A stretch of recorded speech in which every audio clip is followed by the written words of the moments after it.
Hey hello everyone. ఏంటి ఎక్కడికి వెళ్తున్నారు అనుకుంటున్నారా? మేమైతే ఇప్పుడు డాడీతో గణపతులు చూడడానికి అయితే వచ్చినాం. ఇదైతే మా హనుమాన్ టెంపుల్ ముందు రెడ్డి సేన యూత్ అంట. అండ్ నెక్స్ట్ మేమైతే నంది దగ్గర చూడడానికి అయితే వచ్చినాం. ఇదైతే దోస్తు యూత్. ఈసారి మా ఊళ్ళోనైతే చాలా పెద్ద పెట్టారు. అండ్ ఇప్పుడైతే ఇది వచ్చేసి ఈగల్స్ యూత్. ఈ వినాయకుడు వచ్చేసి స్నేక్ పైన అయితే నిల్చున్నాడు. అండ్ నెక్స్ట్ మేమైతే మా స్కూల్ ముందు ఉన్న గణేష్ని చూడడానికి అయితే వచ్చాము. అదైతే కింగ్స్ యూత్. మీరు ఆల్రెడీ మా కార్తీక పౌర్ణమి వ్లాగ్ చూసే ఉంటారు. ఆ జాతర ఎక్కడైతే జరిగిందో ఈ వినాయకుడు కూడా అక్కడనే ఇది పెట్టారు. వచ్చేసి golden friends youth. So next ఇది వచ్చేసి విక్టర్ ఫ్రెండ్స్ యూత్ అంట. ఈ వినాయకుడు కూడా చాలా పెద్ద ఉన్నాడు.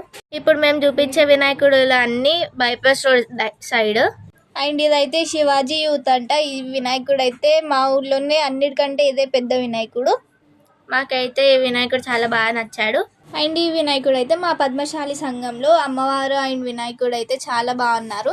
అండ్ ఫైనల్లీ ఈ వినాయకుడు అయితే మా ఇంటి వినాయకుడు. అండ్ మీకు ఏ వినాయకుడు నచ్చిందో కామెంట్స్లో చెప్పండి. Bye bye.